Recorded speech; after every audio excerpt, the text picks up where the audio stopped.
Good morning. আজকের আলোচনার বিষয় হেলথ ইনফরমেশন সিস্টেম অথবা হেলথ ইনফরমেটিক্স। আমরা যারা মেডিকেল সায়েন্স অথবা স্বাস্থ্য বিজ্ঞানের সাথে জড়িয়ে রয়েছি, আমাদের সুযোগ রয়েছে প্রতিনিয়ত নতুন না নতুন কোনো রকমের তথ্য অথবা ইনফরমেশন পাওয়ার, যদি আমরা এপিডেমিওলজিক্যাল স্টাডি করে থাকি। এইসব বিভিন্ন রকমের স্টাডি থেকে কিন্তু নতুন নতুন তথ্য উঠে আসে, অথবা এরকমও হতে পারে যে তথ্যটা আমরা এতদিন ধরে জানতাম, যে আমাদের মনে হতো যে এইটা ঠিক, সেটা আদৌ ঠিক কি ভুল মানে সেটা যাচাই করার কিন্তু উপায় রয়েছে এই এপিডেমিওলজিক্যাল স্টাডি থেকেই।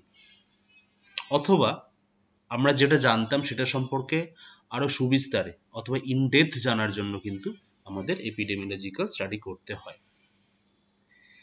এই বিভিন্ন রকমের এপিডেমিওলজিক্যাল স্টাডি থেকে যে তথ্য, নতুন নতুন তথ্যগুলো উঠে আসে, সেই তথ্যগুলো কিন্তু আমাদের অন্যদের সাথে শেয়ার করতে হয়। অন্যদের সাথে বলতে যারা যারা মেডিকেল সার্ভিস বা মেডিকেল সিস্টেমের সাথে জড়িয়ে রয়েছেন। কেননা এই তথ্য হয়তো ভবিষ্যতে নতুন কোনো ডিজিজে নতুন কোনো ট্রিটমেন্ট করতে সুবিধা করবে, অথবা কোনো রকমের প্রিভেন্টিভ মেজার নিতে হয়তো সাহায্য করবে। তো সেই জন্যই বিভিন্ন রকমের আর্টিকেল পাবলিকেশন হয়, বিভিন্ন রকমের জার্নাল রয়েছে। এই যে আমরা থিসিস করি, প্রজেক্ট করি, এইসব করে থাকি, তো সেখানেও যে নতুন তথ্য উঠে আসে সেগুলো কিন্তু পাবলিশ করে সবার সাথে শেয়ার করাটা আমাদের একটা দায়িত্ব। তো আমরা একটু দেখে নিই definition of health information system. কাকে বলছে হেলথ ইনফরমেশন সিস্টেম? বলছে it is a mechanism for collection, processing, analysis and transmission of information required for organizing and operating health services and also for research and training. এই কথাটার মানে হচ্ছে, প্রথমত এটা একটা সিস্টেম, হেলথ ইনফরমেশন সিস্টেম যে জন্য বলা হয়ে থাকে। এই সিস্টেমে আমরা কি করি? কালেকশন করি, কিছু ডেটা আমরা কালেকশন করি, বা সেই ডেটা থেকে আমরা অনেক সময় কি হয়ে থাকে, আমরা যে ডেটাগুলো নিই সবগুলো হয়তো কাজে লাগে না, অনেক অতিরিক্ত অথবা আমার স্টাডির সাথে রিলেটেড নয়, অনেক এরকম ডেটা আমরা কালেক্ট করে থাকি।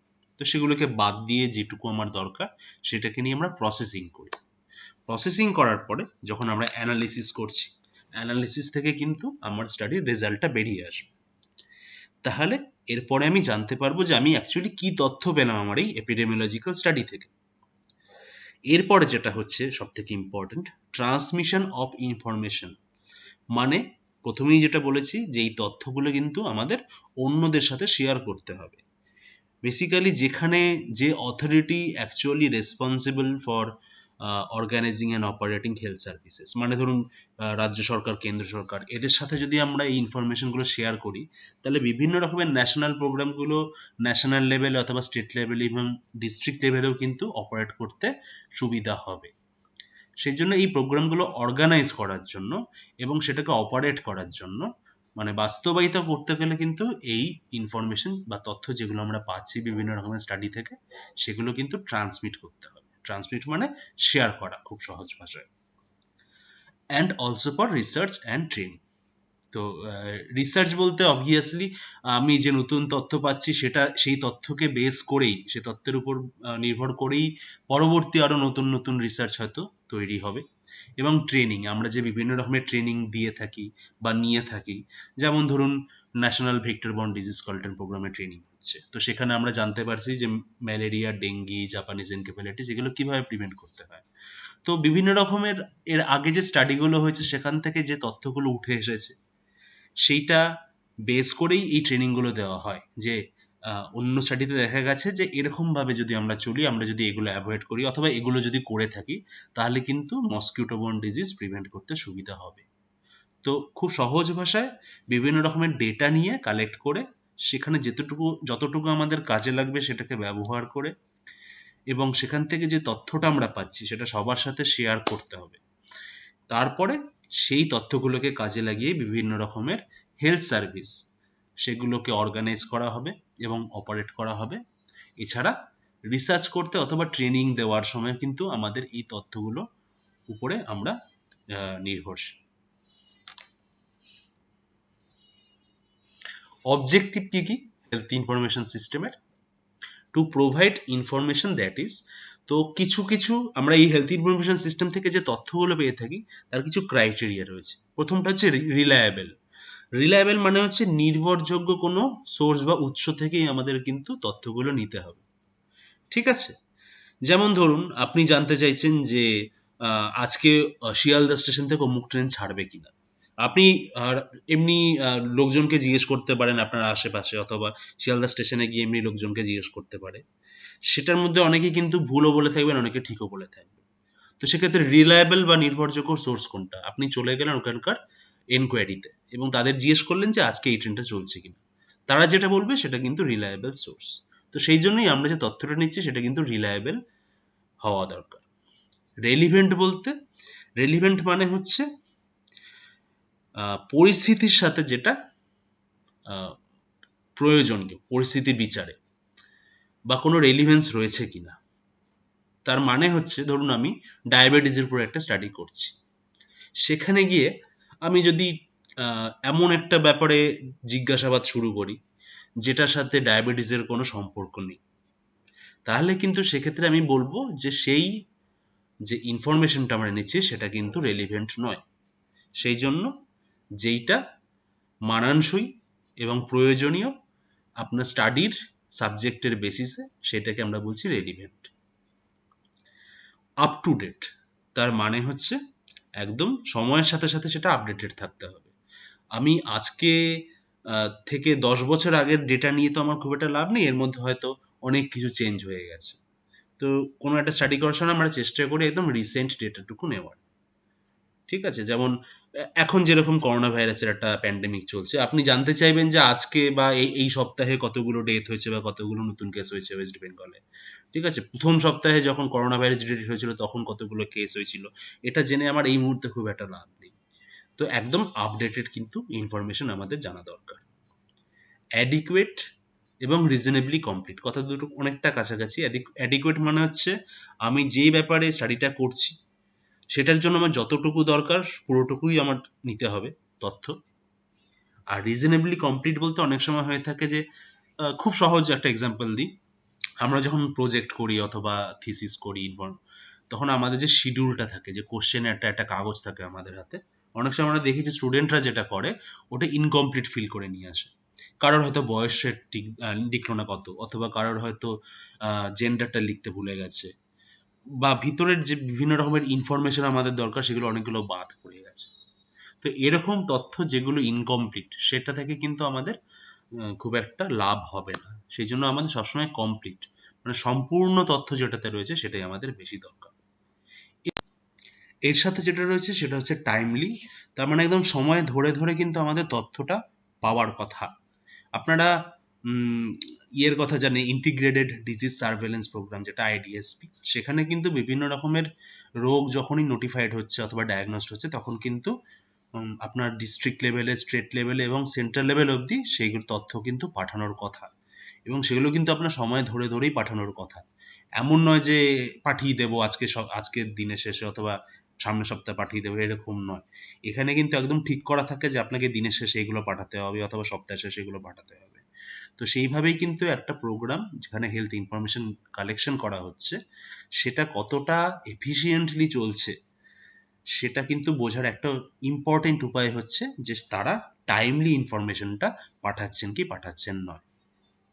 এছাড়াও আরেকটা অবজেক্টিভ হচ্ছে to share technical and scientific information. অবশ্যই এটা আগেও বলা হয়েছে যে এই রকম ইনফরমেশন থেকেই কিন্তু আমরা যে নলেজটা অ্যাকোয়ার করি, যে জ্ঞান আমরা আহরণ করে থাকি, সেটা কিন্তু সবার সাথে শেয়ার করতে হবে। কাদের সাথে শেয়ার করতে হবে?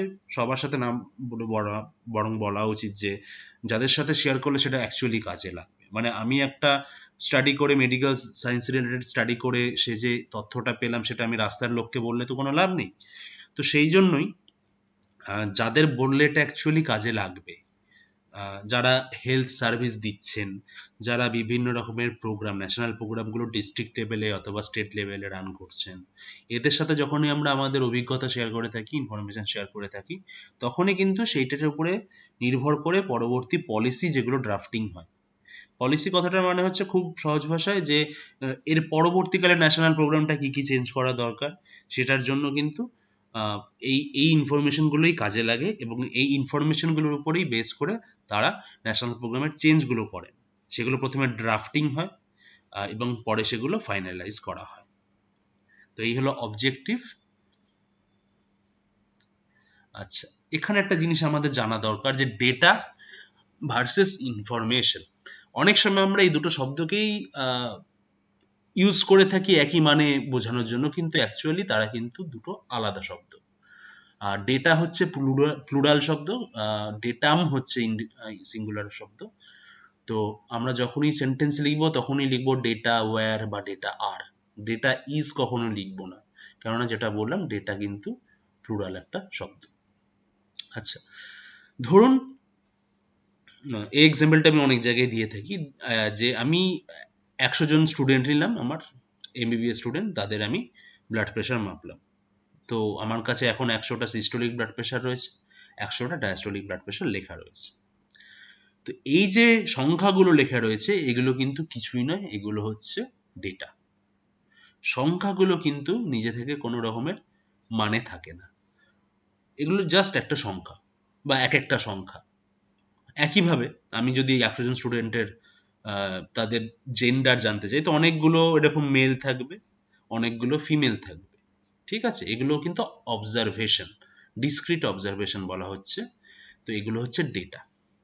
ডেটা থেকে যখন আমরা মিনিংফুল একটা কোনো শব্দ বা একটা তথ্য বার করবো, সেটাকে আমরা বলছি ইনফরমেশন। যেমন এখানে কিছু কিছু উপায়ে বলা হয়েছে, যেমন রিডাকশন করা যেতে পারে, সামারাইজিং করা যেতে পারে, অ্যাডজাস্টমেন্ট করা যেতে পারে। খুব সহজ ভাষায়, এই যে আমি 100 জন স্টুডেন্টের সিস্টোলিক ব্লাড প্রেশার পেয়েছি বা 100 জন স্টুডেন্টের ডায়াস্টোলিক ব্লাড প্রেশার পেয়েছি, তো এখান থেকে যদি আমি অ্যাভারেজ বার করে নিই, তাহলে আমি বলতে পারি যে আমাদের যে 100 জন স্টুডেন্ট রয়েছে তাদের অ্যাভারেজ সিস্টোলিক ব্লাড প্রেশার হচ্ছে এত, অথবা অ্যাভারেজ ডায়াস্টোলিক ব্লাড প্রেশার হচ্ছে এত, ঠিক আছে? অথবা এরকম ভাবে বলা যেতে পারে, যেহেতু আমি আমার ব্লাড প্রেশারের ক্লাসিফিকেশন জানি, যে কখন আমরা হাইপারটেনশন বলবো, কখন আমরা প্রি হাইপারটেনশন বলবো, তো আমার একটা কাট অফ ভ্যালু রয়েছে, ঠিক? তো সেইভাবে কিন্তু আমরা সেই কাট অফ ভ্যালুর বেসিসেও কিন্তু ইন্ডিভিজুয়াল যে ব্লাড প্রেশারগুলো পেয়েছি, যেমন ধরুন কারোর একটা 124/82, কথার কথা, তো 124 মানে সেটা 120-র বেশি অথবা 140-এর কম, সেই জন্য সেটা কিন্তু প্রি হাইপারটেনসিভ রেঞ্জে পড়ে যাবে। একইভাবে ডায়াস্টোলিক প্রেশারটাও তাই, যদি 80-র কম হতো তাহলে সেটা নর্মাল বলতাম, যদি 90-এর বেশি হতো তাহলে এটা হাইপারটেনসিভ বলতাম। যেহেতু 84 বা 82 রয়েছে, তাহলে সেটাকে আমরা বলছি প্রি হাইপারটেনসিভ। তার মানেটা কি, 124/84 এই নাম্বারটা কিন্তু একটা ডেটা, এটা কিন্তু কিছুই মানে হয় না যতক্ষণ না আমি সেটাকে ইন্টারপ্রিট করছি। ইন্টারপ্রিট করতে গেলেই কিন্তু আমাকে সামারাইজ, এখানে যেমন যে উদাহরণটা দিলাম হচ্ছে সামারাইজিং। তার মানে হচ্ছে যে আমার কাছে একটা ক্লাসিফিকেশন রয়েছে, আমি সেটার উপরে নির্ভর করে আমি বলতে পারবো যে এই ব্লাড প্রেশারটা কম কি বেশি।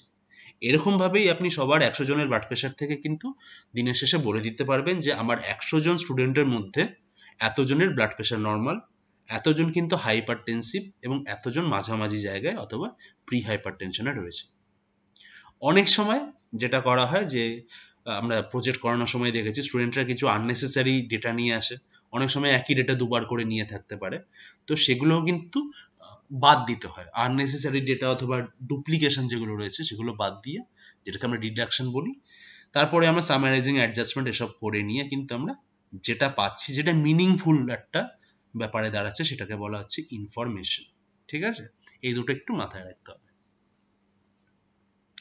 হেলথ ইনফরমেশন সিস্টেমের রিকোয়ারমেন্টস কি কি, মানে কি কি দরকার হতে পারে, কখন কখন হেলথ ইনফরমেশন সিস্টেম কাজে লাগে। তো এটা হতে পারে পপুলেশন বেসড হতে পারে, মানে আপনি পুরো জিনিসটাই কিন্তু পপুলেশনের কাছ থেকে বা জনমানুষের কাছ থেকে যে ইনফরমেশনটা পাচ্ছে সেটা হতে পারে, একটা জেনারেল মানে ইনফরমেশন হতে পারে, সাধারণ তথ্য। প্রবলেম ওরিয়েন্টেড হতে পারে, মানে আপনি হয়তো চাইছেন যে টিউবারকিউলোসিসের উপরেই আপনার তথ্য চাই, তাহলে অবশ্যই আপনাকে যে স্টাডিগুলো করতে হবে সেগুলো টিউবারকিউলোসিস পেশেন্টের উপরে, অথবা যারা সাসেপ্টেবল না, যাদের রোগ হতে পারে এরকম পপুলেশনের উপরেই করতে হবে। অ্যাভয়েড আননেসেসারি অ্যাগ্লোমারেশন অফ ডেটা, যেটা একটু আগে বললাম যে অনেক সময় কি হয় বারবার করে একই ডেটা নেওয়া হয়ে থাকে, আননেসেসারি যেগুলো দরকার নেই এমন অনেক সময় ডেটা নেওয়া হয়ে থাকে, তো এগুলো কিন্তু আমাদের অ্যাভয়েড করতে হবে। ফাংশনাল অ্যান্ড অপারেশনাল টার্ম, এটা যে কোনো রকমের এপিডেমিওলজিক্যাল স্টাডির ক্ষেত্রে ইম্পর্টেন্ট। আপনাকে যে কোনো রকমের স্টাডির আগেই অপারেশনাল টার্মিনোলজি অথবা ফাংশনাল টার্মিনোলজি এগুলোকে ডিফাইন করে নিতে হবে। তার মানে হচ্ছে, ধরুন আপনি বডি ওয়েট বা শরীরের ওজনের উপরে স্টাডি করছেন। আপনি জানতে চাইছেন যে একটা গ্রামে অথবা একটা ব্লকে এতগুলো গ্রামের মধ্যে কতজন ওবিজ রয়েছে। ঠিক আছে, ওবিজ হতে পারে, প্রি ওবিজ হতে পারে, ওভারওয়েট হতে পারে, নর্মালও হতে পারে। তো আপনাকে আগে থেকে ঠিক করে নিতে হবে আপনি কাদের ওবিজ বলবেন। যেমন আমাদের যে এশিয়ান ইন্ডিয়ান ক্লাসিফিকেশনটা রয়েছে সেখানে আমরা কি করি, আমরা যেটা করি বডি মাস ইন্ডেক্স অথবা বিএমআই ফলো করি। বিএমআই যদি 25 অথবা তার বেশি হয় তাহলে আমরা তাকে ওবিজ বলছি। তো তার জন্য আপনাকে কি করতে হবে, একজন মানুষের উচ্চতা বা হাইট মাপতে হবে এবং তার সাথে তার ওজনটা, ওয়েটটা নিতে হবে, এবং তার বিএমআইটা আপনি মাপতে পারবেন কেজি বাই মিটার স্কোয়ার। এইভাবে আপনাকে তার বিএমআইটা মেজার করে নিতে হবে। তারপরে আপনি দেখবেন সেটা 25-এর কম কি বেশি আছে, 25 বা তার বেশি থাকলেই সেটাকে আপনি ওবিজ বলছেন। তাহলে আপনাকে কি ব্যাপারটা দাঁড়ালো যে স্টাডি করার আগে থেকে আপনাকে ঠিক করে নিতে হবে আপনি কোন বিএমআইটাকে ওবিজ বলবেন, 1 নাম্বার। 2 নাম্বার, আপনি যে হাইট মাপছেন অথবা ওয়েট মাপছেন এটাও কিন্তু আপনি কিভাবে মাপবেন সেটা বলতে হবে। যেমন আইডিয়ালি হাইট মাপার জন্য আমরা যে যন্ত্রটা ইউজ করে থাকি সেই ইনস্ট্রুমেন্টটার নাম হচ্ছে স্টেডিওমিটার।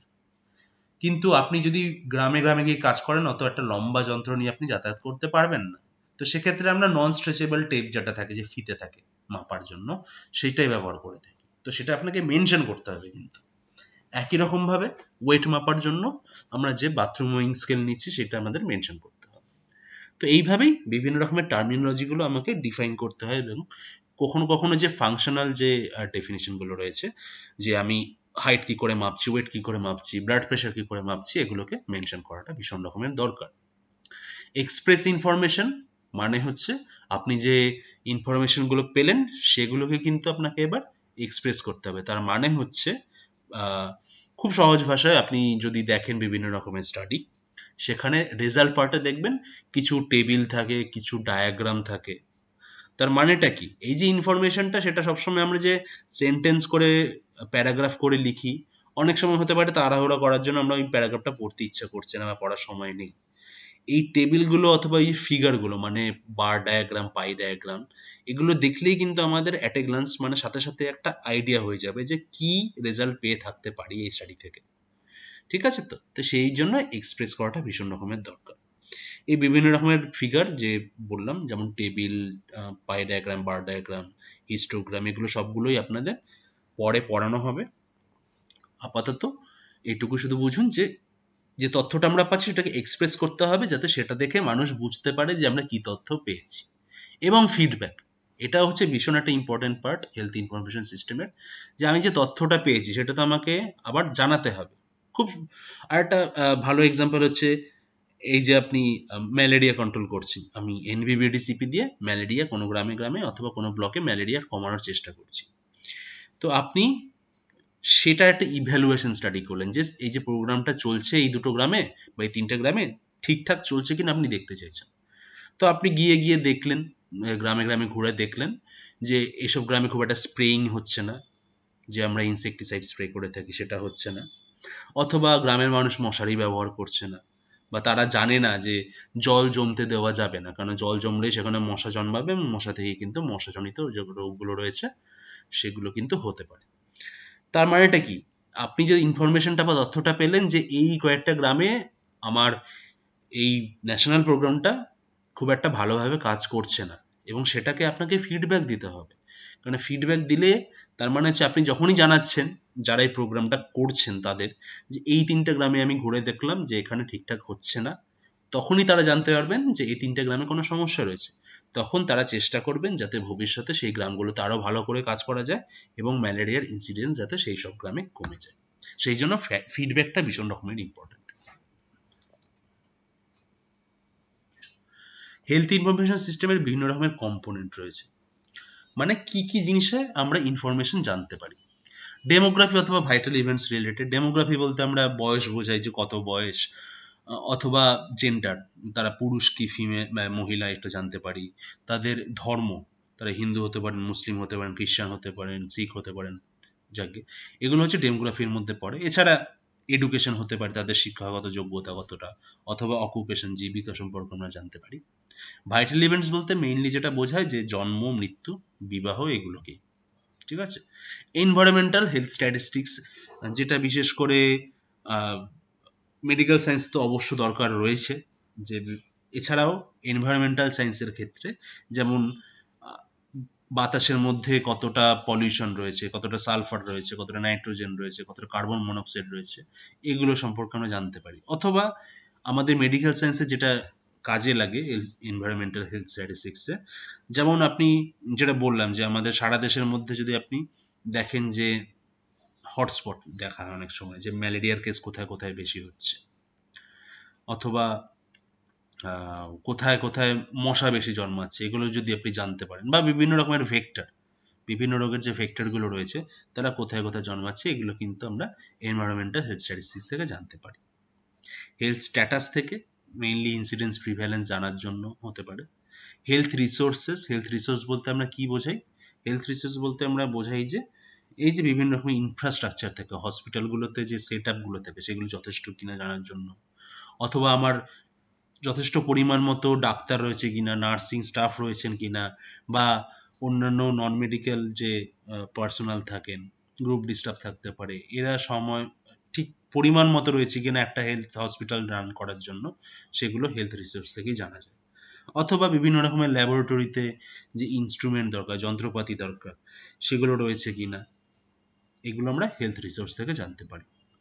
Utilisation and non utilisation of services মানে হচ্ছে যে আমি যে একটা হেলথ সার্ভিস দিচ্ছি, তারা যাদের পাওয়ার কথা এই সার্ভিসটা, তারা আদৌ নিচ্ছেন কিনা সার্ভিসটা, সেটা থেকে আমরা ইউটিলাইজেশন বলে থাকি।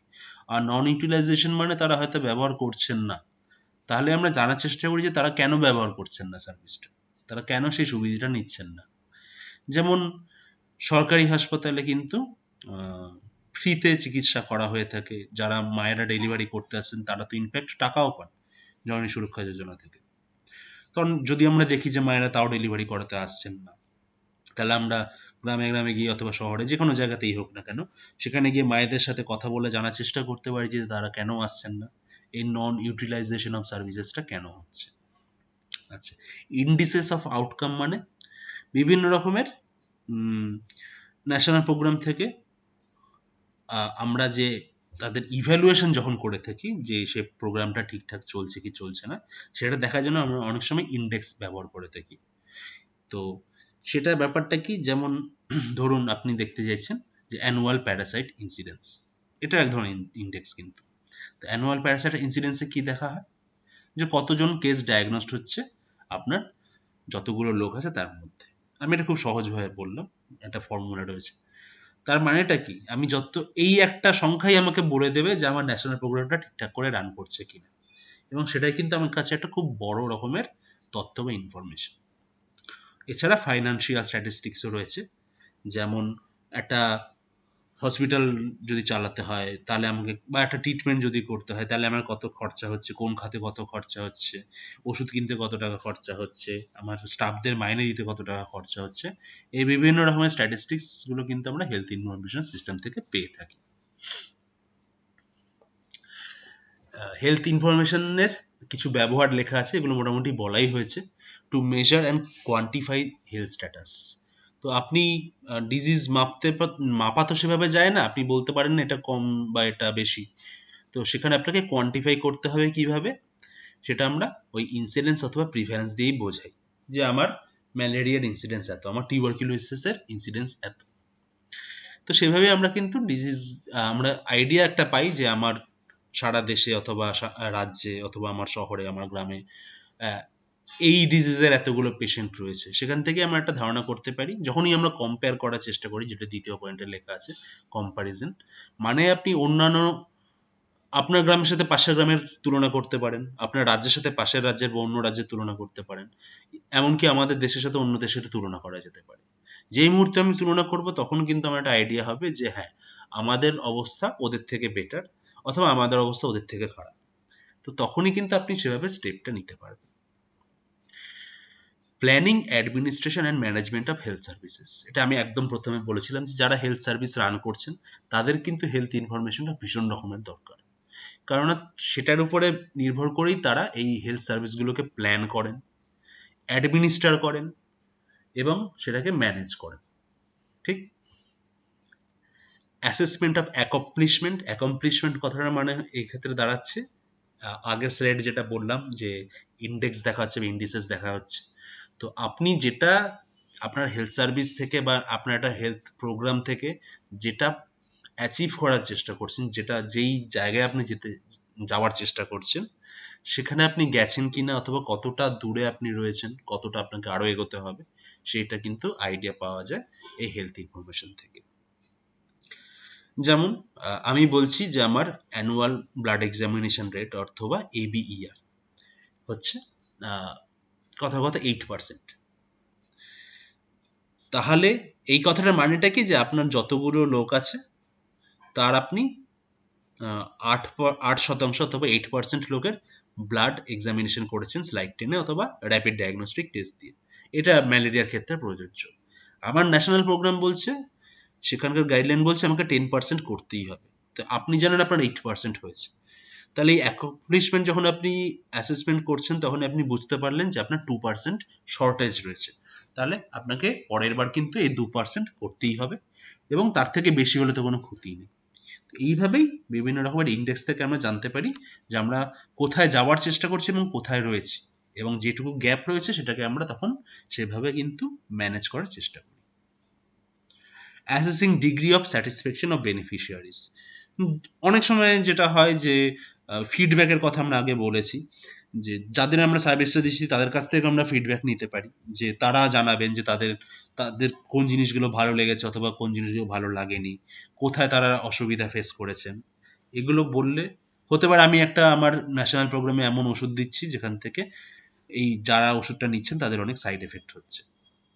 তো তাদের কাছ থেকে যখন আমি ফিডব্যাকটা পাবো, তারা যখন বলবে যে তারা স্যাটিসফাইড নয় কারণ তারা ওষুধটা খেলে তাদের প্রবলেম হচ্ছে, তখন কিন্তু আপনি সেইভাবে ন্যাশনাল প্রোগ্রামে সেটা ব্যাপারটাকে চেঞ্জ করতে পারেন। হতে পারে আপনি অন্য একটা ওষুধ ইন্ট্রোডিউস করলেন। ঠিক আছে। তো সেই জন্য যারা বেনিফিশিয়ারি রয়েছে, মানে যারা সুবিধাটা পাচ্ছেন, তাদের স্যাটিসফ্যাকশনটা কিন্তু জানাটা ভীষণ দরকার। এছাড়া রিসার্চেও ইনফরমেশন সিস্টেমের ভীষণ রকমের একটা ইম্পর্টেন্স রয়েছে। তথ্য কিন্তু আমাদের রিসার্চ থেকেই নতুন উঠে আসে এবং এই তথ্যগুলোই আবার নতুন রিসার্চ কিন্তু করার জন্য একটা ভিত হিসেবে কাজ করে। হেলথ ইনফরমেশন আমরা কোথায় কোথা থেকে পেয়ে থাকি? বিভিন্ন রকমের ইনফরমেশন সিস্টেমের সোর্স রয়েছে, যেমন census, registration of vital events, SRS, disease notification, hospital records, disease registers, record linkage, epidemiological surveillance, other health service records, environmental health data, health manpower statistics, population survey, other routine statistics related to health and non-quantifiable information. এই যে আমি 14টা নাম দেখালাম, এগুলো সবকটাই পুরোটাই park থেকে নেওয়া হয়েছে, পার্কের টেক্সট বইয়ে লেখা রয়েছে এবং সেগুলো সম্পর্কে ডিটেলস লেখাও রয়েছে। আমি সবকটা সম্পর্কে খুব আলোচনা করব না, শুধু প্রথম দিকের কয়েকটা যেগুলো ভীষণ রকমের ইম্পর্টেন্ট, যেগুলো পরীক্ষাতে কোশ্চেন আসে অথবা প্র্যাকটিক্যাল ভাইবার সময় জিজ্ঞেস করা হয়ে থাকতে পারে, সেগুলো নিয়ে একটু আলোচনা করব। আমি প্রথমে আমরা আলোচনা করব সেন্সাস নিয়ে। তো সেন্সাস কাকে বলা হচ্ছে? The total process of collecting, compiling and publishing demographic, economic and social data pertaining at a specified time or times to all persons in a country or delimited country territory. আমাদের দেশে যেটা হয় যে যেমন last 2011 সালে হয়েছে, আপনারা নিশ্চয়ই খেয়াল করেছেন, প্রতি বাড়ি বাড়ি এসে যারা সেন্সাসের ডেটা কালেক্ট করেন তারা এসে আপনাদের বাড়িতে জিজ্ঞেস করেন যে আপনাদের বাড়িতে কতজন রয়েছে, তাদের বয়স জিজ্ঞেস করে, অনেক সময় তাদের এডুকেশনাল স্ট্যাটাস জিজ্ঞেস করা হয়, ঠিক আছে, কাস্ট জিজ্ঞেস করা হতে পারে, রিলিজিয়ন জিজ্ঞেস করা হতে পারে। তো এইগুলো হচ্ছে সেন্সাসের ডেটা কালেকশনের একটা পার্ট। 1881 সালে 1881 প্রথম শুরু হয় সেন্সাস এবং মার্চ 2011 শেষবার নেওয়া হয়। Conducted at the end of first quarter of first year of each decade. তো কোয়ার্টার বলতে আমরা 4/1 বলি, মানে আমাদের 12 মাসের মধ্যে প্রথম 3 মাস হচ্ছে জানুয়ারি, ফেব্রুয়ারি, মার্চ। তো মার্চের একদম শেষে নেওয়া হয়ে থাকে of first year of each decade.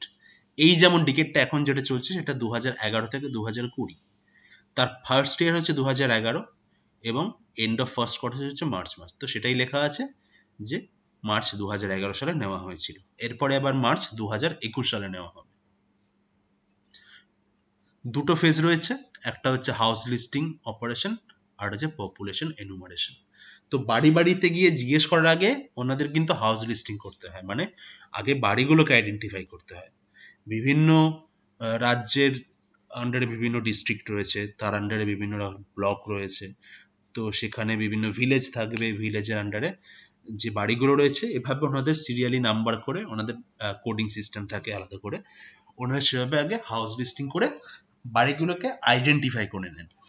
তারপর ওনারা বাড়ি ভিজিট করেন, করে সেখান থেকে পপুলেশন এনুমারেশন করেন। তার মানে হচ্ছে সেই বাড়িতে যতজন মানুষ রয়েছেন তাদের সম্পর্কে যত রকমের তথ্য ওনাদের দরকার সেটা ওনারা জোগাড় করে নেন। সেন্সাসে কি কি ডেটা আমরা ইনক্লুড করে থাকি, তার মধ্যে কি কি ডেটা রয়েছে? টোটাল পপুলেশন জানা যেতে পারে, এটা আমরা দেশেরও জানতে পারি, অথবা যে লেখা আছে ন্যাশনাল, স্টেট অথবা ডিস্ট্রিক্ট লেভেলে। তো আমি আমার ইন্ডিয়ার ডেটাও জানতে পারি, আমার ওয়েস্ট বেঙ্গলের ডেটাও জানতে পারি, অথবা ডিস্ট্রিক্ট, যেমন বাঁকুড়া ডিস্ট্রিক্টের যদি আমি জানতে চাই সেটাও কিন্তু সেন্সাস ডেটা থেকে পাওয়া যায়। তো কি কি ডেটা রয়েছে এখানে লেখা রয়েছে, আমি এটা একটু পরে দেখিয়ে দিচ্ছি টেবিল করে। এখানে ধরুন 2011 ডেটা একটা, আমি এখানে যদি আপনি ইন্ডিয়া দেখতে চান ইন্ডিয়াও থাকে, এখানে স্টেট ওয়াইজ দেওয়া রয়েছে। যেমন ওয়েস্ট বেঙ্গল 4 নম্বরে রয়েছে কিসের বিচারে? টোটাল নাম্বার অফ পপুলেশনের বিচারে। ঠিক আছে, তো এখানে দেখতে পাচ্ছেন 91 মিলিয়ন, এটা হচ্ছে ওয়েস্ট বেঙ্গলের টোটাল পপুলেশন। সারা ভারতের নিরিখে আমাদের ওয়েস্ট বেঙ্গলে 7.54% লোক থাকেন। এর মধ্যে কতজন মেল এবং কতজন ফিমেল, এবং সেক্স রেশিও আমাদের 950। সেক্স রেশিও আপনারা জানেন নিশ্চয়ই যে প্রতি 1000 পুরুষের মধ্যে কতজন মহিলা রয়েছে। তো এটা অবশ্যই 1000 হলে সব থেকে ভালো। তো 950 মানে প্রতি 1000 জন পুরুষের জন্য আমাদের দেশে নয়, আমাদের রাজ্যে 950 জন মহিলা রয়েছে। লিটারেসি রেট ওয়েস্ট বেঙ্গলের হচ্ছে 76.26%। এখানে রুরাল অথবা আরবান পপুলেশন কিন্তু ডিস্ট্রিবিউশনটাও দেওয়া আছে, যে এতগুলো লোকের মধ্যে কতজন রুরাল এরিয়াতে থাকেন, কতজন আরবান এরিয়াতে থাকেন। ওয়েস্ট বেঙ্গলের এরিয়া কিলোমিটার স্কোয়ারে দেওয়া রয়েছে, ডেনসিটি পপুলেশন সেটাও দেওয়া রয়েছে, এবং ডিকেডাল গ্রোথ রেট, যে 2001 সালে যত পপুলেশন ছিল 2011 সালে তার তুলনায় কত পার্সেন্ট লোক বেড়েছে, তো সেটা 13.9%। একটু সামারি করে দিচ্ছি আমরা 2011 সালের সেন্সাস ডেটাটাকে। 1.2 বিলিয়ন হচ্ছে আমাদের সারা দেশের পপুলেশন ছিল তখন। তার মধ্যে মেল হচ্ছে 623 মিলিয়ন এবং ফিমেল হচ্ছে 586 মিলিয়ন। 68%-এর প্রায় 69% মানুষ কিন্তু গ্রামে থাকেন, আর 31% মতো মানুষ কিন্তু থাকেন শহরে। সব থেকে বেশি জনসংখ্যা রয়েছে উত্তরপ্রদেশে, সব থেকে কম জনসংখ্যা রয়েছে সিকিমে। আমাদের ভারতের population density per square kilometre হচ্ছে 382 জন। সব থেকে বেশি পপুলেশন ডেন্সিটি রয়েছে বিহারে 1102, আর সব থেকে কম রয়েছে অরুণাচল প্রদেশে 17। আপনি এই দুটোর সাথে ভারতের যদি ডেটাটা কম্পেয়ার করেন তাহলেই বুঝতে পারবেন যে বিহারে কতটা বেশি এবং অন্ধ্রপ্রদেশে, অরুণাচল প্রদেশে ততটাই কম। এবং দিল্লি, যেটা আরবান টেরিটরি, স্টেট নয়, তাদের কিন্তু পপুলেশন ডেন্সিটি অ্যাকচুয়ালি সব থেকে বেশি 11,000। বিহারে যেটা 1100 মানে 1100, এখানে হচ্ছে 11,000, কিন্তু এটা হচ্ছে আরবান টেরিটরি, এটা তো স্টেট না, দিল্লিটা। সেক্স রেশিও ভারতের 940, যদি আমরা গ্রামের দিকে দেখতে চাই সেখানে 947, এবং শহরের দিকে 926। এটার কারণ হতে পারে যে শহরে পুরুষেরা অনেক সময় বেশি পরিমাণে চলে আসেন কাজের সূত্রে, তো সেই জন্য পুরুষের সংখ্যা শহরে একটু বেশি, সেই জন্য সেক্স রেশিওটা একটু কম। সব থেকে বেশি সেক্স রেশিও হচ্ছে কেরালাতে, এবং এখানে কিন্তু অ্যাকচুয়ালি মহিলার সংখ্যা পুরুষদের থেকে বেশি, সেই জন্য এটা 1000 ছাড়িয়ে গেছে। সব থেকে কম সেক্স রেশিও যদি দেখা হয় সেটা হচ্ছে দমনদিউতে, 533। আর আমরা যদি শুধু স্টেটের কথা বলি তাহলে সেটা হচ্ছে হরিয়ানা স্টেট।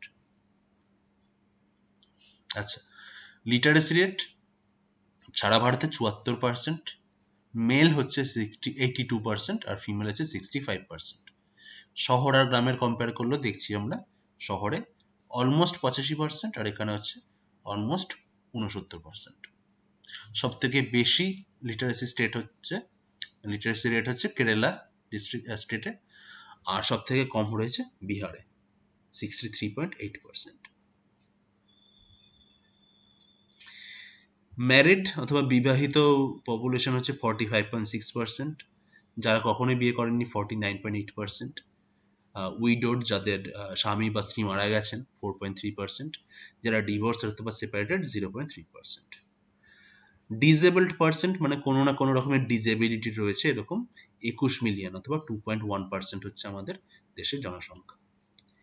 হিন্দু 80.5%, ইসলাম অথবা মুসলিম হচ্ছে 13.4%, খ্রিস্টান 2.3%, শিখ 1.9%, এটসেট্রা এটসেট্রা। এবং 16.2% হচ্ছেন শিডিউল কাস্ট এবং 8.2% হচ্ছে শিডিউল ট্রাইব।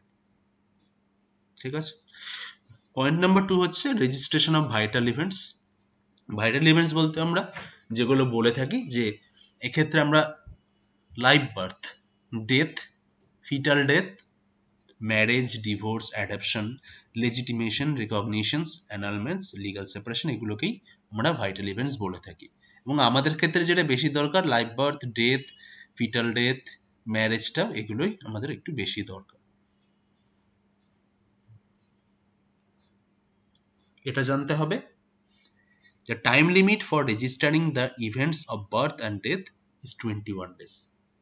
তার মানে হচ্ছে যে 21 দিনের মধ্যে, জন্ম অথবা মৃত্যুর 21 দিনের মধ্যেই কিন্তু সেটাকে রেজিস্টার করানোটা দরকার, নথিভুক্ত করানোটা ভীষণ রকমের দরকার।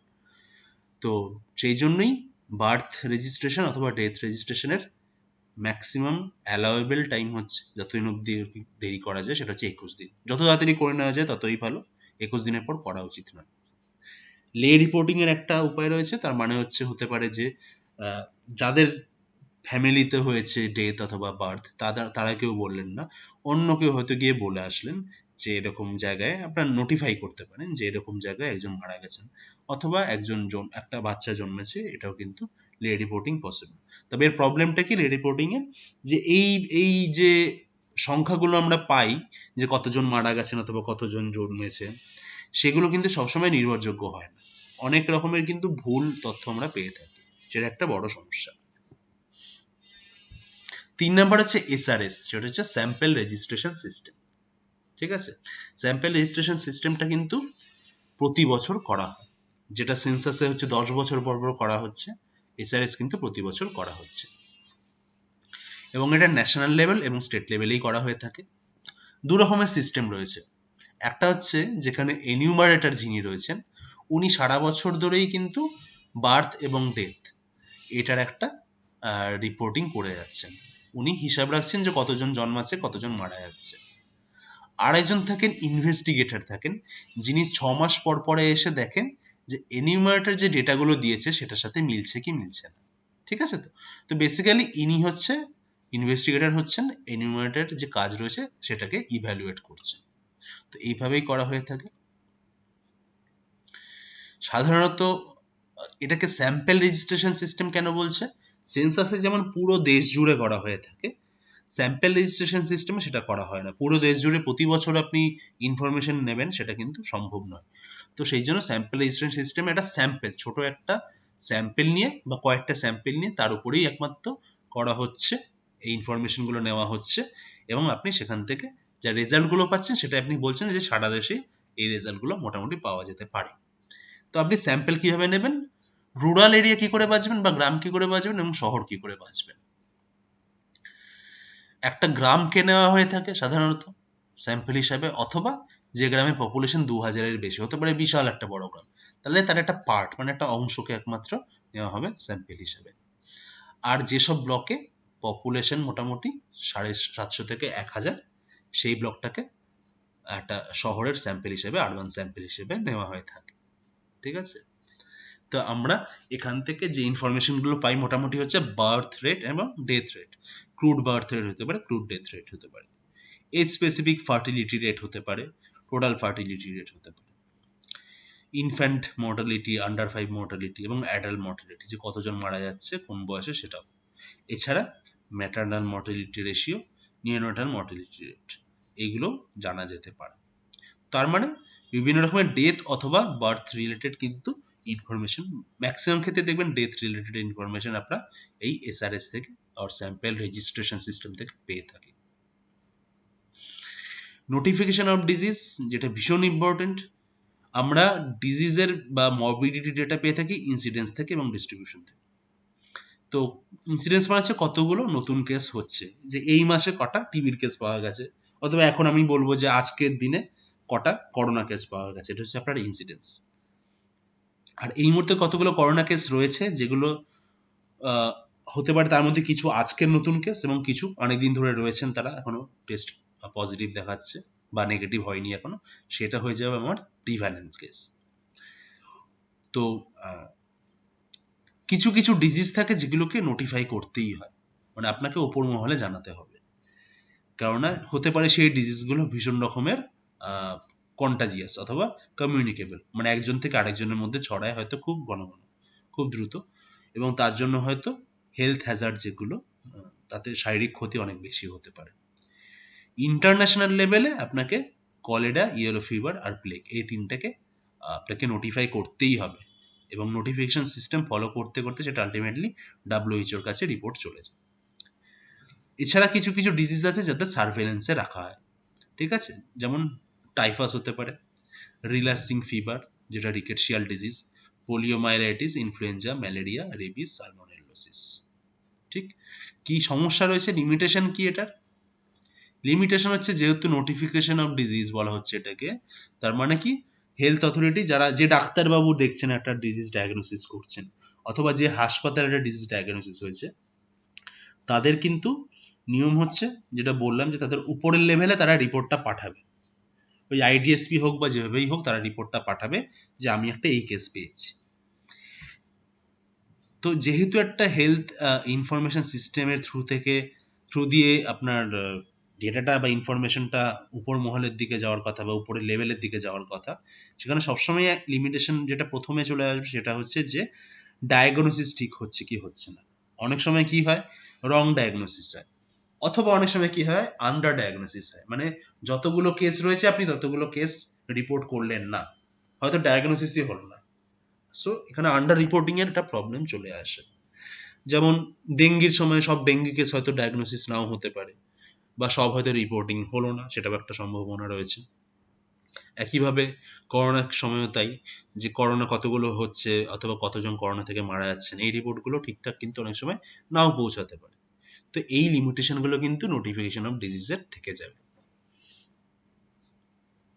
হসপিটাল রেকর্ডস কিছু কিছু রয়েছে, আমরা হসপিটাল থেকে যে রেকর্ডগুলো পাই সেটা কিন্তু তার মধ্যে অনেক রকমের তথ্য বা ইনফরমেশন আমরা পেয়ে থাকতে পারি।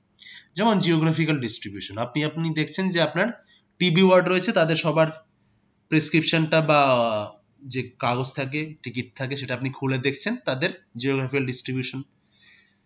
তো সেখান থেকে আপনি জেনে যেতে পারবেন যে আপনার পেশেন্টটা কোথা কোথা থেকে আসছে। ঠিক আছে, এজ অ্যান্ড সেক্স ডিস্ট্রিবিউশনও পাওয়া যেতে পারে, তো কোন বয়সে রোগটা বেশি হচ্ছে, অথবা পুরুষ বা মহিলাদের মধ্যে কাদের মধ্যে রোগটা বেশি হচ্ছে, এই তথ্যগুলো কিন্তু আপনি হসপিটাল রেকর্ড থেকে পেয়ে যাবেন। হসপিটাল স্টে, কতজন হসপিটালে রয়েছে, কতদিন ধরে রয়েছেন, কতদিন পরে ছাড়া পাচ্ছেন, এই পার্টটা নিয়ে আমি একটু পরে আলোচনা করব। ডায়াগনোসিস এবং কস্ট অফ কেয়ার। ডায়াগনোসিস মানে কি ডায়াগনোসিস হচ্ছে, তো কি রোগ হয়েছে সেটা হসপিটাল রেকর্ড থেকে পাওয়া যাবে, এবং কস্ট অফ কেয়ার, তাকে কি মেডিসিন দেওয়া হয়েছে, অথবা তার জন্য কি কি খরচা হয়েছে, সরকারের যদি হয়ে থাকে সরকারি হসপিটালে, তাহলে সেক্ষেত্রে কত খরচা হয়েছে, সেগুলো সবকিছু জানা যেতে পারে হসপিটাল রেকর্ড থেকে।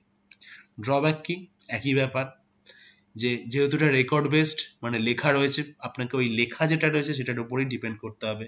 সেখানে ঠিক লেখা থাকতে পারে, ভুল লেখা থাকতে পারে, লেখা ম্যানিপুলেট করার কিন্তু সুযোগ থাকে এখানে। তো সেই ব্যাপারগুলো ড্রব্যাক হিসেবে আমরা গণ্য করি।